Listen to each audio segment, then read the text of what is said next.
And then Haley, I guess, Hallie, it's up to you as vice chair. So, It's I actually one of know. the questions I have because I was just looking at the website and I haven't looked at it in a bit, but it says I'm alternate chair and I don't know what that means. I guess maybe I stand next to myself or something, whatever that may mean. In any Wait, event, didn't that happen at a political convention where someone stood next to an empty chair? I don't know what that. No, I thought it was vice chair, but maybe the term we had used in the beginning was alternate, in which case, I mean, that works too. Yeah. Um, so, okay, so yeah. I mean, Sabrina and I are the two, I guess, formal Yeah. committee members. Um, and and I guess we should formally go around and introduce ourselves for those who may be watching the recording and don't know us. I'm Hallie Faust, and I'm a retired physician, bioethicist, epidemiologist, and venture capitalist. There are a lot of ists in there, and we could probably name a number of others as well, but I'll leave it at that for now. Sabrina, oh, I think you're muted. Yep. Sorry, There thank we go. you. Hello, I'm Sabrina Gill. I'm a addiction fellowship trained physician in Albuquerque. Are you affiliated with the university also, Sabrina? No, I'm currently working at State of the Heart Recovery. Okay, thank you. Yes. Uh, Rosalie, Hi, yes, good evening. Rosalie Nava. I am the Health Program Manager for the Center for Medical Cannabis and Psilocybin. thank you. Dominic, I'm just going by how I see the squares, the tiles here. Absolutely. So I'm Dominic Zerlo, and I am the director for the Center for Medical Cannabis and Psilocybin here at Department of Health. And Carmen, Hello, Carmen Batista, health educator for the Center for Medical Cannabis and Psilocybin with the Department of Health. okay, well, thanks everybody for joining today. Kathy, Wait, Sorry? we've got Kathy. Kathy. Oh, I'm sorry, Kathy. Yeah. Kathy Algeri. I'm the Information Technology Services Division Project Manager supporting the Center for Medical Cannabis and Psilocybin. Great. Mouthful. Thank you. Well, Sabrina, you and I are outnumbered 4-2 here, but that's okay. We take no umbrage at that. So we do have an agenda, and we could work down, I guess, some of those items. It's unfortunate. I don't know that we formally need a quorum for the committee to operate, and it's unfortunate a number of the other folks aren't here. I have a couple of items I'd like to bring up as well, but why don't we start with the formal agenda, and then I can bring up the items that I have afterwards. So there's an update on the examination of New Mexico residents who consume cannabis, and that was the CPPC report, correct? Or yeah, That's correct. yeah. Have you had a chance to look at that, Sabrina, also, or? Yes. So are there any comments? Last year we had somebody actually present that report who delivered the report. I didn't know if anybody this year was intending to do that. Were there any specific items from last year to this year that you think, say, Dominic or Sabrina, we ought to be specifically discussing? Well, to be honest, it really was very consistent with last year.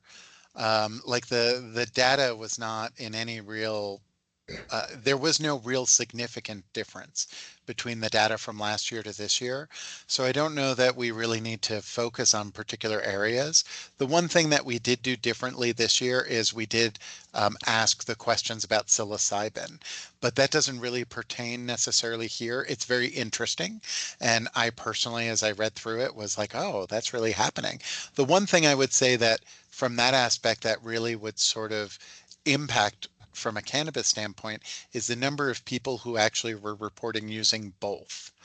at the same time. And so whether or not there was potentially either a synergistic effect of utilizing both, or if there was any issues with them creating complications by both being used and actually working against each other. And so any counterindications. But there's not enough within the survey to be able to determine that. But that is something that we are going to look at and formulate some additional questions for next year's survey. And in fact, it's something I would just say for this committee to think a little bit about of what kinds of questions around that particular topic that we need to add in.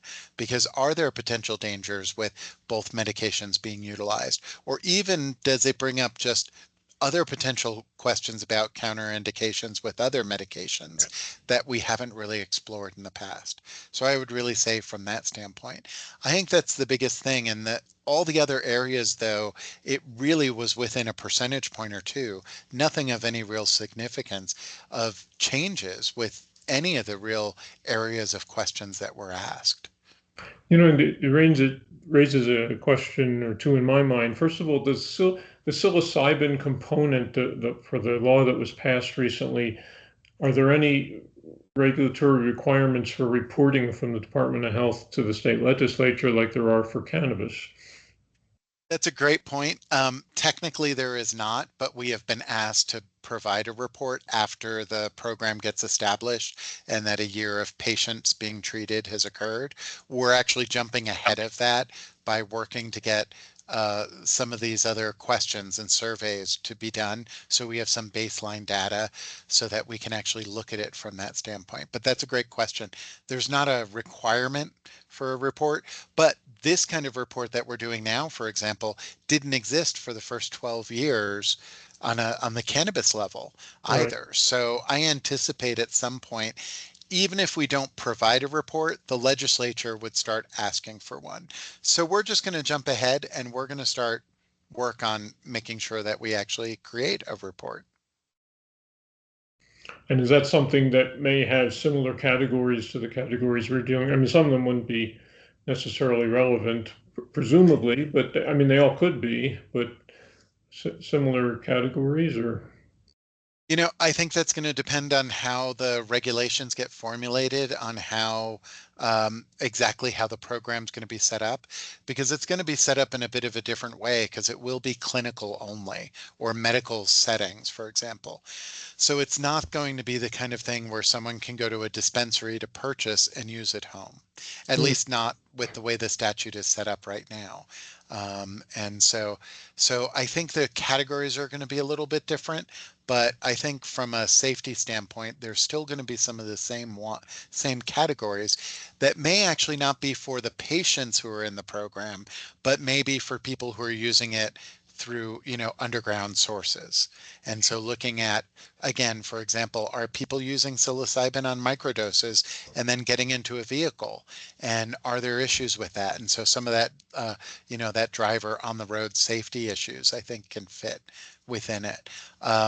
It's not going to be offered, at least not initially, for youth. And so, for example, the childhood or the child safety aspect is not going to be necessarily an issue, but there may be an issue and a concern with regard to individuals who may be pregnant. So we may need to look at that aspect. But I think some of it's going to depend on what the regulations come out, because the regulations may even say, for example, um, if you are in a particular category. So for example, if some of the research comes out that it's potentially harmful for an unborn child, then that may be a counterindication and maybe something that a patient wouldn't be able to utilize it until after the pregnancy, for example. But again, I don't know. That depends on what their board will end up coming up with. Yeah, I don't know enough about how it's being used now. Is it something that one would also provide to a patient to use at home? No, No. I wouldn't think so. The Okay, so yeah, Yeah, the risk at home would be minimal compared to what this might be. The one thing in there is because end of life, so palliative care is one of the conditions, is that there does need to be a mechanism set up for individuals who cannot travel. So people who are homebound, hospice, those sort of situations. And so there'll need to be something set up on that. But even there, it's being looked at from a supervisory standpoint, where they'll already have, for example, like a home health care provider or somebody who's there with them, a caregiver of some kind. And so it wouldn't be the kind of situation where someone is just consuming the mushroom on their own, but that they're doing it under supervision of some sort. But the details of that have yet to be determined. So it's most likely related then from our perspective to that category that you mentioned, Dominic, of, the use of other substances Right. besides or in addition to cannabis. Yeah, interesting. Hi, Alan. Welcome. Yes. So we've Hi. just started. We're a small group today, and we're going to go through the agenda probably pretty quickly, and then move on. But as Dominic said, we need to find out when there might be a better time to have these meetings so we can include everybody in them. Was there something related to the New Mexico residents? Oh, well, that's what we just talked about. Sorry. Yeah. The travel reimbursement. Is there anything else anybody would like to, any comments people would like to make on the CPPC study? Yeah. Rose or Carmen, is there anything that I missed? No. Okay. And Alan, this was just that study that we had presented or had brought up, and for people to read that the cannabis policy and, oh, now I forget what the second P stands for. Anyway, for CPPC, the folks who have done the survey for us every year, if there was anything different, and what I had just said is they're really everything statistically really was consistent from last year to this year. And the big thing that we had done different was asking the questions on psilocybin, but that doesn't really affect this body all that much. That was more helpful for us, other than the fact of individuals who may be using both, if there are any counterindications or if it has a synergistic effect to actually help in their treatment if they're used together. So the second P is policy. So it's cannabis public Yeah, policy consulting. public. That's what it was. I forgot the public part. Right.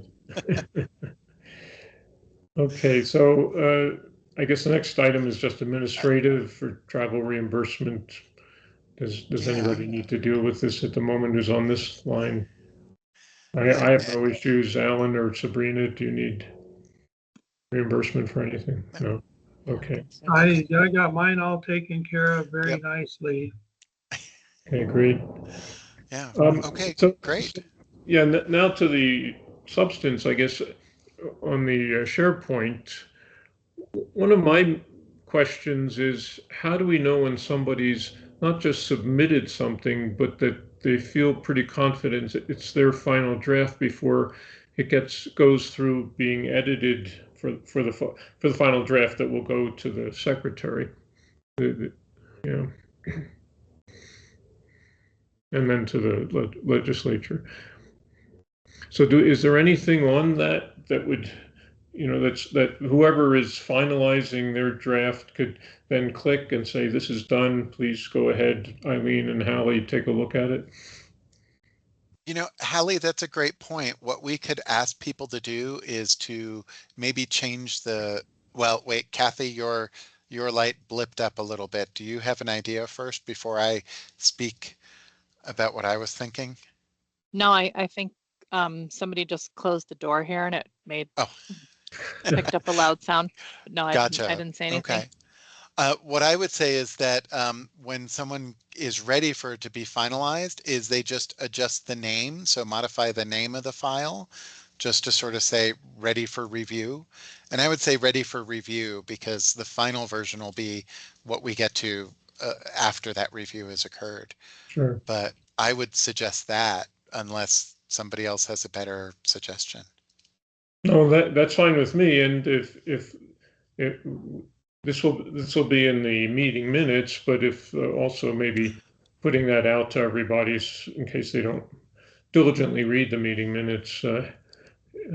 so that they're aware that that would be helpful. And then we also need to think about what that timeline is at this point, because coming into the end of September, and we've got to get the final editing done and the intro. In the last meeting, was there any discussion? I'm sorry I missed that, on how the introduction, or who will be writing the introduction to this? Uh, I think my understanding was that Eileen was going to work on that and get a little bit of a draft together for that and then go forward. But I can double check with that. Okay, that would be helpful. I sent her an email at the beginning of this week asking her the same question, but I didn't get a response yet, so I wasn't sure. Okay. And then, let's see. So that's the topics and intro. Is there anything more from those who are doing those topics? Sabrina, yeah, go ahead. I know we talked about this at the last meeting, but what was the conclusion on how to do citations?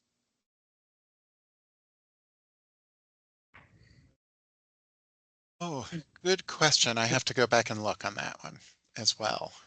Because I remember specifically not to put numbers and little footnotes in, but I didn't know what to do. Right. I think if using like the APA, and we can clean up, so don't worry about, too much about some of that.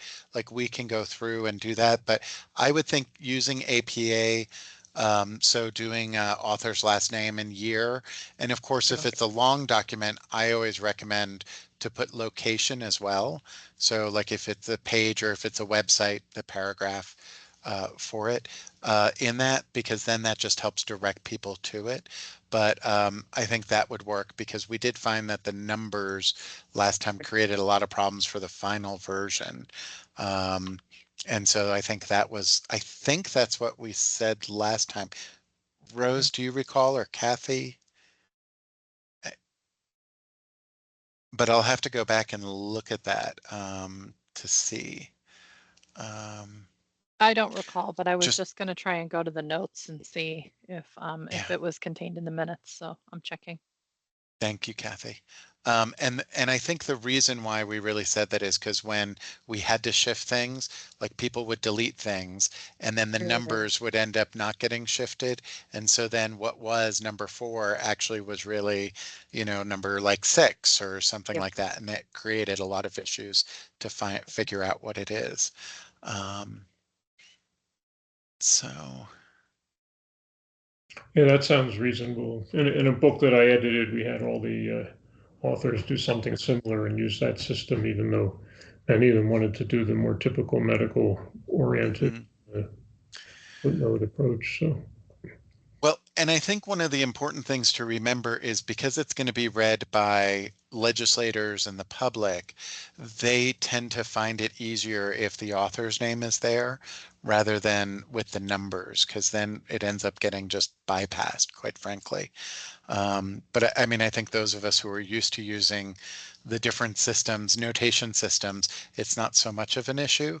I know personally for me, I prefer numbers in my own writing, but had to switch over since I'm in more of the psychology realm, had to switch to APA. And that was a task for me, quite frankly. Yeah, I think the only place it's not ideal is when there's like a group, like multiple, like 2 or 3, because Yeah.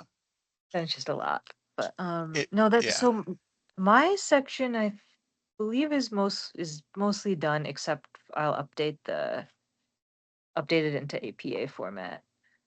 and what about Okay. similarly, if they are website references, can a link be used, or must it be in a footnote of some sort? And how do we reference those? I think the link can be used. That works just fine. And then that actually operates as the citation. We still have to put it in the references, but we can again, if you do that and then if you just put the website itself into the reference portion, we can then flesh it out to the APA style for that. Okay, so let me clarify. You say the link can be used, so if we say in this report, and you can do a hyperlink on report, but then still take that link and put it at the end of the section, is what you're saying? And Right, then exactly. you'll integrate them into, okay, that's great to know. Yeah, Okay, thank you. yeah. Any other Because questions on this issue? Yeah, because we'll have to reformat the references themselves so we can go through and do that aspect. And there's actually a program that does it pretty well these days, and so we'll be able to actually utilize that a little bit. So Oh, great. Okay, yeah. thanks. Um, from 2 sessions ago, I had brought up the legislator contact question, and I didn't see anything in the meeting minutes from last month. The meeting minutes were pretty sparse, I guess, and I don't know the extent to which any of these things were discussed. But um, has anybody on this on the current in the current meeting actually met with any legislators? Had any contact with legislators about the 24 report at this point? So part of my meeting with Peter Worth, what was it, in June now, was his response said that he'd be happy to put us in touch with the chairpersons who are responsible for what this report is dealing with, right? I think it mentioned the Justice Committee. I have to go back to my notes on that. And I haven't taken any action on any of that yet. Plus, Dominic, I think you mentioned that it's the Secretary of Health who Mm. has to make the requests for the financial requests that we have. And that didn't happen, I guess, for the 25 legislative session. Do we know what's going to happen with that for the 26 session? So what I can tell you is for 26, we have been, because we are a part of the executive, we have been told very clearly that it's going to be a flat budget. So additional requests are not going to be, will not be added in to the budget, at least from the standpoint of the executive. So we as a program cannot actually request it separately of the legislature. Please note my wording on that of we as a program. However, one of the things that we have done is we have been talking with the team over in our epidemiologists and working with them. And one of the things they're going to do is they are going to we're going to be creating an internal MOU that they are going to dedicate individuals for both cannabis and psilocybin. And we're actually going to help fund them out of some of our budget so that we have that epidemiological support. And more than just what Haley's able to provide just because she's only one person. So they're going to be working on that and we're working through what that scope of work essentially would be. And so that's going to help us with regard to that aspect, that ask.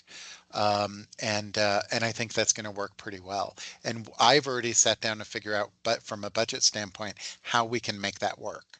And so without needing to ask for additional funding, we're going to be able to get that additional support. So that part will work out fairly nicely. All the others at this point, they really, it's going to really come down to what the legislature says at legislative time. So is it your sense then if the legislature came back and said they wanted to put more money into specific programs? I know that the governor has a line item veto, but that the governor might say, no, we want a flat budget for DOH. Is that your sense of what might happen or what would happen? Well, to be honest, I don't know. Hmm. The governor could then line item veto or might not. But it really depends. I think part of what's really happening right now is the caution because we don't know how much the budget is going to be affected by things that are happening at the federal level. Sure. And so I think that's why it's a very cautious term, or not term, but a cautious year with regard to the session from the executive standpoint. that doesn't mean that at that point in January that things may not look a little different. And so it's really going to depend on what happens with it as far as from on a federal level, because we do get a lot of funding that comes from the federal side. And so if that funding is no longer available or there, then it has to be made up for in other areas for some of the basic services. So that's really what's happening from that standpoint. But what the outlook is going to be in January, February at that point, and what the governor would do, I can't answer that. I wish I had that crystal ball. Dominic, maybe you and I at some point could have lunch and talk about this more in detail and see how things work. You know how Yep, the legislature works a lot better than I do, so that could be helpful. absolutely. I'd be happy to do so. Um, and then I guess I had one other question. Oh, the website. I mentioned the website before. It needs updating. The current members of the committee are not those who were listed. The last the last next meeting, Thursday, March 6th, is on there. Mhm. And I don't know what else on the website needs updating, but I don't know who would do that within your organization, but that would be helpful, I think. Yeah, we unfortunately have had, they're working on doing major updates to our entire set, the entire DOH website to become more ADA compliant, even above and beyond. In fact, I just before this was having another meeting about some of the ADA issues, and it involves things even like contrast and all of that. But Kathy actually also had a note that we need to update the website and biographies and things like that for the members. So it's something that we'll start working on over this next month or so that we can actually see if we can get things updated. But some of the items on the website may get delayed a little bit due to the overall haul that they're doing on the entire set of websites. Mm, And because they're prioritizing some of those areas. So, like, for example, vaccines, I just know is a priority area. So they're trying to yeah. get some of those kinds of areas done first. But we'll see about doing that. And it is funny that you bring it up because, like I said, Kathy had already sent a note saying, we really need to update the website. Yeah. Well, So, I'm happy just to see it loads because what was it, a couple of months ago it didn't even load. So yeah. at least it shows up. Those are my questions. Am I missing something? It says open discussion for any other high priority issues. Alan or Sabrina, do you have anything specific? Any of the DOH folks have? Oh, sorry, Sabrina, go ahead. You're muted. Oh, I keep doing that. This was a little thing. I'm sure this was talked about for last year's report. And it also ties a little bit into the CPPC report, which is, and I haven't read last year's report, so I can't compare the statistics. But there is, I was surprised by how the statistic for how many people are using Delta 8. Um, right now, I'm actually forgetting if it was 15% or 30%, but it was somewhere in between 15 and 30%, let's say. And so I updated some of the commentary in the consumer safety section of the report, but I'm curious what either of your thoughts are, if it's really in our jurisdiction, and just what to make of how prevalent it is, because I was surprised about that. So I'm looking at last year's report, and I'd have to pull up this year's also to check that out. But last year, the percent of participants using each substance within the past month, figure 23, was 13% within the past month, 7% did not use, and 80% never used Delta 8 specifically. Trying to find it from right. this. Um, in So this this, year's, it's 23%, and they didn't break it down into that different into the different aspects. So it still comes from a 20% and 23% from how many have used versus from from 24 to 25, went from Okay. 20 to 23. So, Okay. yeah. And they didn't break it down in this year's report as to frequency of use. It was more just have you used? So, Great. Yeah, so alcohol, tobacco, it's a good question. I didn't pull them up to compare them specifically. Psilocybin is 29% versus 24 last year. Opioids 27 versus 22. Synthetic cannabinoids 26. So they don't really have that as a category from last year. And then ketamine seems, well, it was 16 versus 21. So they all seem to have gone up, except I can't comment about synthetic cannabinoids, but at least from within the past month. So that might be something that is that an area in your report, Sabrina, that you're dealing with? Yeah. It So was in last year's section. It was its own um like subsection with its own heading. So I updated that a little bit. There wasn't too much to update there. what might be interesting over the years is to just keep track, with a simple mhm. line Right. graph that would show, because they all seem to have gone up, just looking at the one graph to the other, but not by large amounts. And I Right. don't know what, you'd have to, I guess, run some statistics to determine what would be significant in this case. But if they keep going up little by little, we might find in 5 years they're substantially higher. So, or otherwise. So we'll have to wait and see. And part of it too is that we have to get a little bit better with how the questions are being asked and to hone in onto some of the specifics a little bit more.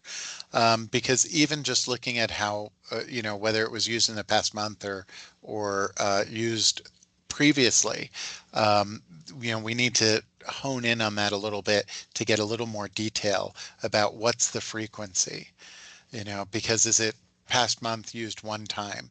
But if they're only using something every 3 or 4 months, that's not going to really necessarily get recorded depending upon when we ask. So we need to get a little bit better about talking about timeframes with regard to this particular set of survey questions.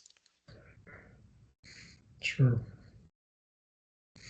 Alan, anything? Alan, I'd appreciate, last year, I believe you also were involved in the workplace. I think we were both on the two committees on workplace and road safety, right? Yes, For the 24 report. I'm wondering if you wouldn't mind taking a look at the workplace report that I did and see if you have any comments given what you were able to work with last year as well. If anything jumps out at you. sure. I'll do some on that and see if I can notice anything different. On the uh, road safety one, I beat that one pretty well to death. I just almost nothing new has come out anywhere. I did put in my portion about the legislature last year uh, changing a couple of things and improving a couple of items in the laws, which every little bit helps, I guess. But otherwise, I think I'm pretty well done with that one. I'll be glad to step over and look a little farther in yours too. Yeah, thanks. I'd appreciate it. The more eyes on it, the better, I think. And Mhm. you had some expertise in that from last year. Um, uh, were there any new data sources for road safety that we were able to find over the last year? Not not much of anything. Basically, I might have quoted where some things compared last year and this year, and there were almost insignificant differences. One item I think I put in showed where people who drove after imbibing cannabis, uh, very little difference in the percentages of those who drove while influenced. Okay, and this was self-reported, or this was, how do we get that information?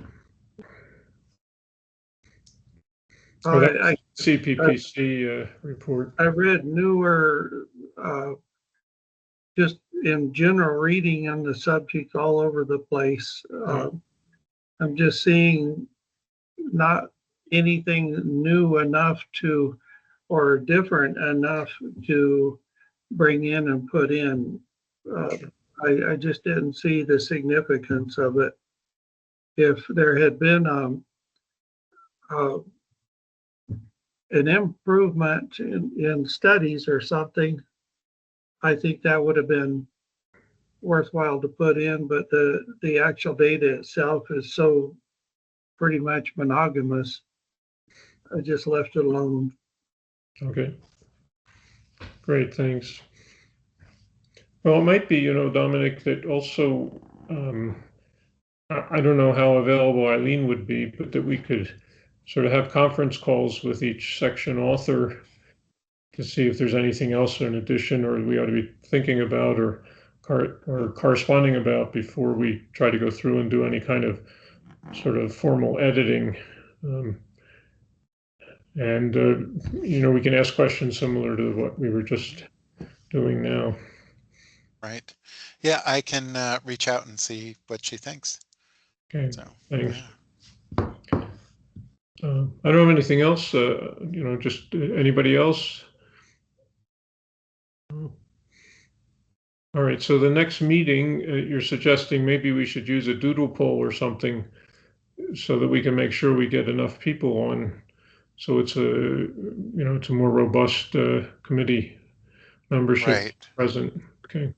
That way, I think that we might be able to find, a time that works a little better for the majority of people.